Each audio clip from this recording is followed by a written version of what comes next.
Anda menyaksikan Kompas Bisnis bersama saya Asri Gunawan. Saudara, di awal lahir Undang-Undang Cipta Kerja, protes terjadi di mana-mana.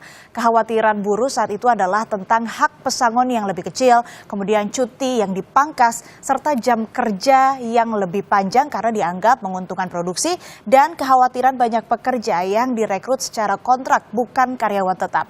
Memang sih hak pesangon ini masuk dalam klaster yang dikeluarkan dari UU Cipta Kerja oleh Mahkamah Konstitusi pada Oktober 2024. Tapi yang Kompas Bisnis bahas kali ini adalah tentang PHK dan penciptaan lapangan kerja. Tahun 2025 menjelang Ramadan, bahkan sampai Ramadan, ancaman PHK masih begitu nyata. PHK di mana-mana. Sesulit itukah menemukan lapangan pekerjaan atau bertahan bekerja sejak ada Undang-Undang Cipta Kerja? Kita lihat data berikutnya. Jadi saudara, tujuan Undang-Undang Cipta Kerja, kalau kata Kemenko Perekonomian, ini adalah menjamin setiap warga negara memperoleh pekerjaan, imbalan, dan perlakuan yang adil dan layak dalam hubungan kerja. Cita-citanya baik, yaitu memberikan jaminan pekerjaan bagi setiap warga negara. Betul, tingkat pengangguran terbuka yang ada di Badan Pusat Statistik itu turun.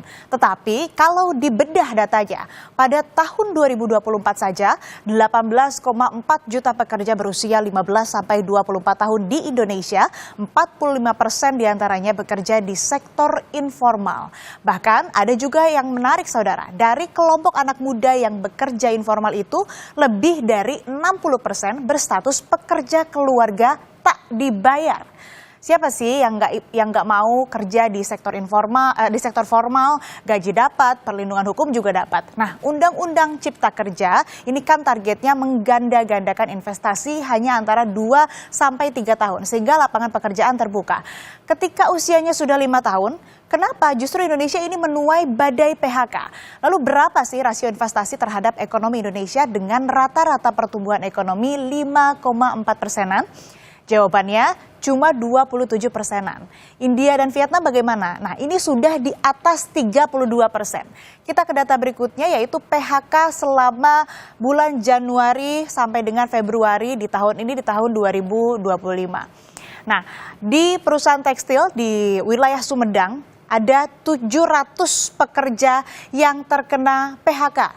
Kemudian masih dengan perusahaan tekstil di Cimahi, besarnya ada 270 pekerja. Kemudian perusahaan bulu mata di Garut ada 2.000 pekerja yang kena PHK.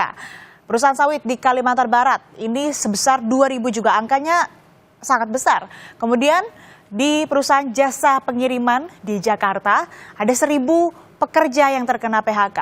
Kemudian kebutuhan rumah tangga di Jakarta atau di sektor kebutuhan rumah tangga atau perusahaan kebutuhan rumah tangga di Jakarta, ini ada 300 pekerja yang terkena PHK. Dan ini yang terbanyak saudara di Jawa Tengah, perusahaan tekstil ada 10.824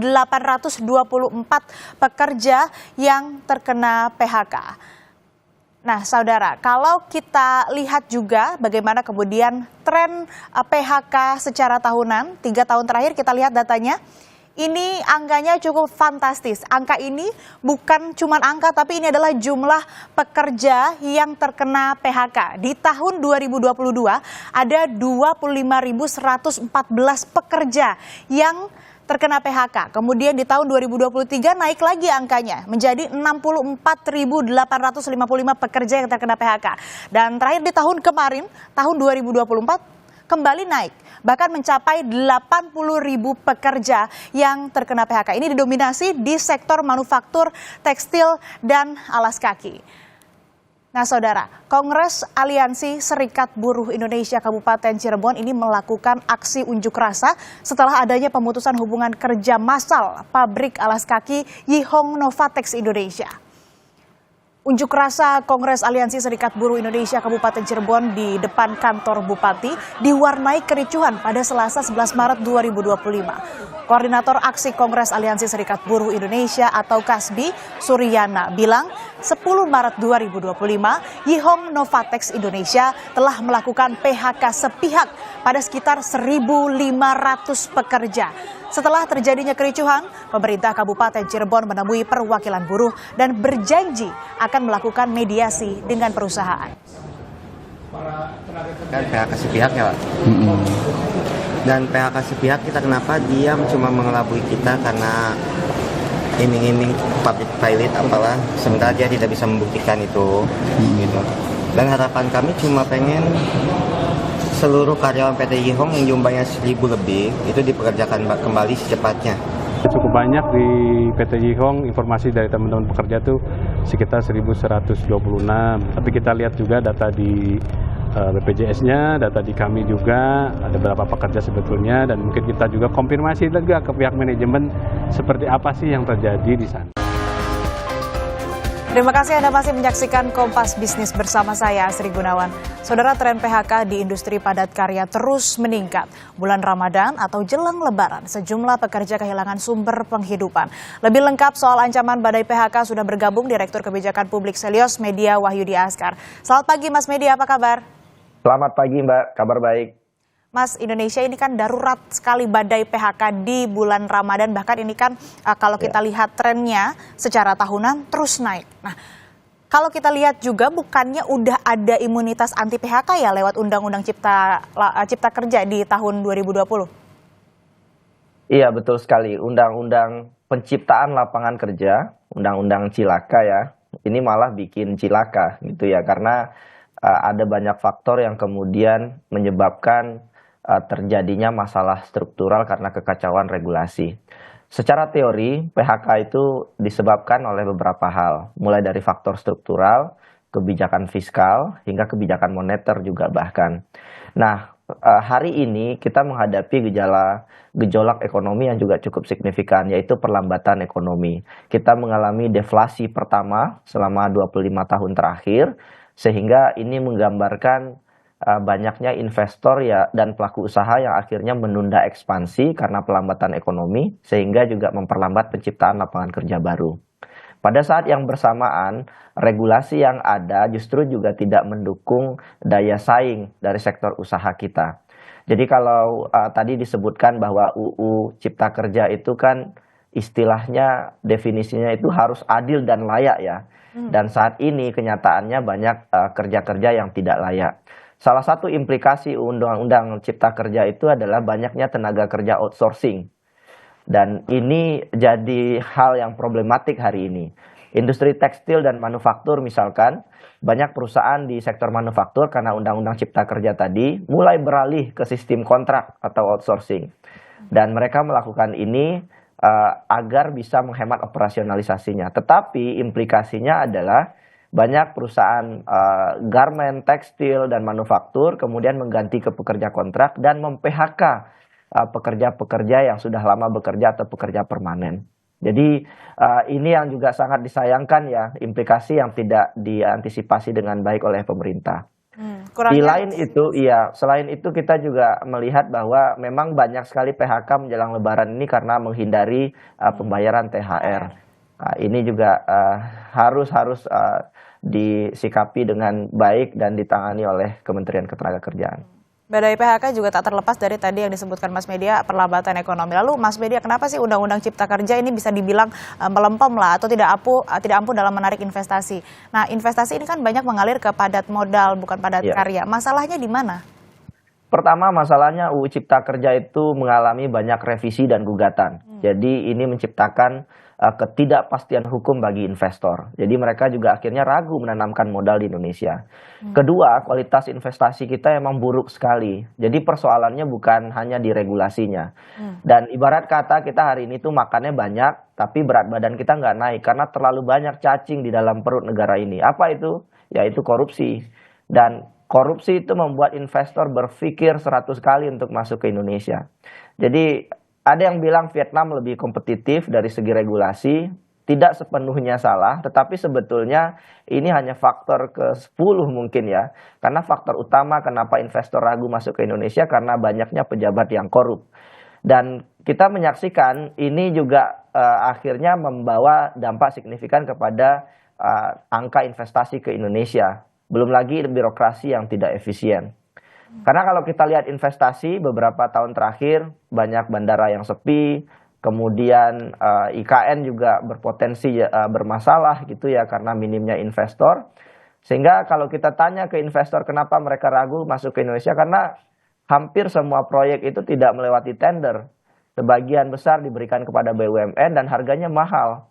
Karena investor sudah tahu bahwa investasi ke Indonesia itu mahal sekali. Jadi Omnibus Law belum bisa menjadi obat ya untuk menyelesaikan persoalan ini untuk penguatan investasi kita. Nggak cukup jadi obat karena masih ada cacing-cacing di perut tadi ya. Korupsi yang menjadi salah satu faktor besar yang membuat para investor juga enggan dan mikir beribu-ribu kali untuk melakukan investasi. Nah, kalau boleh memberikan nilai begitu Mas dari skala 1 sampai 10, di angka berapa keberhasilan atau justru kegagalan Undang-Undang Ciptaker?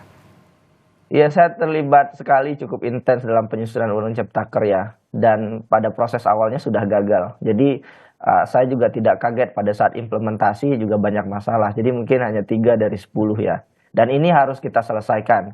Sebagai sebuah bangsa yang pembelajar gitu ya, Pak Prabowo dan menteri-menterinya harus merespon ini dengan baik. Sekarang pekerja informal kita naik terus ya. Implikasinya ya jelas, kalau terlalu banyak pekerja informal, gajinya tidak teratur, kualitasnya rendah, begitu pekerjaannya akan semakin banyak pekerja rentan. Sama satu lagi, yang paling tidak diuntungkan oleh UU Ciptaker ini anak muda. Karena mereka ingin mendapatkan pekerjaan, tetapi justru pekerjaannya tidak layak gitu ya.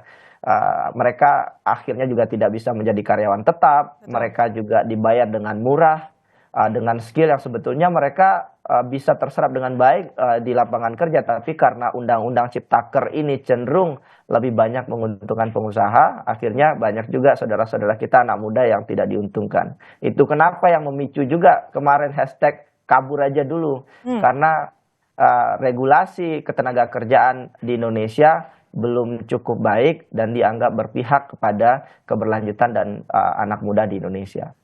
Oke, 3 dari 10 tadi nilainya. Apakah ada sinyal Omnibus Law Undang-Undang Cipta Kerja ini nggak akan dipakai sebagai mazhab atau sebagai pemikiran ekonomi dari Presiden kita Prabowo Subianto? Ini menarik ya, karena dalam banyak kesempatan Pak Prabowo seperti menjauh dari pendekatan UU Ciptaker. Dan saya lihat beberapa waktu terakhir Pak Prabowo cenderung lebih reaktif dalam merespon isu-isu ketenagakerjaan. Mulai dari kenaikan UMP saat itu hingga beberapa hari terakhir janji pemberian THR untuk pengemudi ojek online. Tapi saya melihat bahwa meskipun langkah ini secara positif bisa membantu saudara-saudara kita pekerja rentan, tapi langkah ini juga berdiri di ruang kosong karena belum ada regulasi pendukung. Sehingga kalau kebijakan diusulkan secara spontan ya, tanpa landasan hukum yang kuat, akibatnya ya cenderung ugal-ugalan dan bermasalah ketika direalisasikan secara konkret. Jadi sebetulnya juga aksi yang dilakukan harus sebetulnya ada regulasi yang jelasnya dulu supaya tadi tidak terbilang ugal-ugalan dan nantinya akan menjadi masalah di kemudian hari. Nah, masyarakat juga kan saat ini menjelang Lebaran bahkan saat Ramadan ya sekarang begitu disodori terus dengan badai PHK, kemudian naiknya harga bahan-bahan pokok begitu. Dan ironinya lagi nih Mas Media, saat masyarakat kesusahan muncul kasus-kasus korupsi Pertamina misalnya, kemudian pajak sampai terakhir minyak kita. Nah sebetulnya kemana sih arah persepsi publik terhadap keadilan dan juga transparansi pemerintah? Saya kira publik merespon cukup keras ya terkait masalah korupsi hari ini. Dan kalau kita lihat indikator ekonomi tahun lalu itu kita turun IHSG-nya 3,9%. Dan sebagian bilang alasannya adalah Trump, adalah masalah ekonomi global, tetapi toh faktanya negara lain tidak mengalami kondisi seburuk di Indonesia. Jadi memang lagi-lagi korupsi jadi masalah hari ini, tidak terhitung kerugian negara yang terjadi akibat korupsi. Dan segitu besarnya kerugian negara, ada tidak yang mundur pejabat Indonesia? Tidak ada. Jadi pemimpin kita sebagian juga tidak punya etika dan respon yang baik terhadap kasus yang terjadi hari ini. Bahkan kita juga menyaksikan banyaknya prinsip-prinsip meritokrasi yang dilanggar. Jadi kalau sesuai pasal 190 PP nomor 11 tahun 2017, nggak boleh ada adik dari menteri kemudian dimutasi menjadi staf ahli menteri. Tapi ada menteri yang kemudian melakukan itu. Jadi publik dipertontonkan oleh kondisi nepotisme, korupsi yang terus terjadi bahkan hampir setiap minggu ya. Masyarakat marah, tapi kan marah ini harus direspon dengan bijak ya oleh pemerintah dan DPR. Ini yang harus diperbaiki saya kira ke depan. Miris ya Mas, ini kalau kita bicara soal dampak, seberapa jauh PHK ini akan berdampak langsung pada naiknya angka kemiskinan, dan juga ada nggak sih data yang menjelaskan kesulitan ekonomi ini ada relasinya dengan naiknya angka kriminalitas? Lalu kebijakan apa kira-kira yang dibutuhkan, kebijakan konkret apa yang dibutuhkan oleh masyarakat? Iya, banyak sekali studi yang menjelaskan itu bahwa PHK berlangsung langsung kepada kemiskinan, kriminalitas. Kita tahu pada saat COVID banyak terjadi PHK, kriminalitas naik tinggi. Jadi memang pasti berdampak langsung kepada kemiskinan karena ini berkaitan dengan urusan ekonomi, urusan perut ya, dan upah harian masyarakat. Tapi saya kira dalam konteks hari ini yang perlu diingat-ingat betul oleh pemerintah ya, kita menyaksikan hari ini adanya pertarungan gajah dengan gajah. Antara pelaku usaha besar dengan pelaku usaha besar, antara pejabat dengan pejabat, berdebat antara menteri dengan menteri gitu ya. Nah, ketika gajah bertarung dengan gajah, pelanduk mati di tengah, itu pepatahnya. Siapa pelanduk itu? Ya masyarakat yang dirugikan akibat kondisi hari ini, ketika aktor-aktor ekonomi, aktor-aktor politik terus bersiteru satu sama lain mencari sumber daya gitu ya, sehingga banyaknya kasus korupsi. Dan ini yang kita tidak inginkan di Indonesia gitu ya, karena seperti yang juga terjadi di negara lain ya, seperti di Venezuela, di Afrika Selatan, akhirnya krisis ekonomi itu berujung pada pengangguran yang tinggi, kriminalitas, dan juga instabilitas politik. Dan ini yang kita khawatirkan, bahwa negara ini tidak boleh kehilangan arah, karena ada banyak anak muda yang menggantungkan harapan hari ini terhadap kebijakan ini, karena berdampak signifikan pada mereka 10-20 tahun ke depan. Baik. Terakhir, saya kira pejabat kita perlu diisi oleh orang-orang yang kompeten. Itu saja. Baik, artinya memang apa yang terjadi sekarang pada masyarakat, utamanya soal lapangan pekerjaan dan juga ya berita buruk soal badai PHK ini tidak terlepas juga karena ada cacing-cacing di perut tadi, lagi-lagi korupsi ataupun juga pertarungan antar elit. Nah, ini yang harus dibersihkan, ini yang harus ditangani juga, karena banyak sekali masyarakat terutama anak muda yang menggantungkan hidup begitu ya, ataupun juga perlu memiliki pendapatan atau penghasilan. Terima kasih Mas Media Wahyudi Askar, Direktur Kebijakan Publik Selios, telah bergabung bersama kami di Kompas Bisnis. Sehat selalu Mas.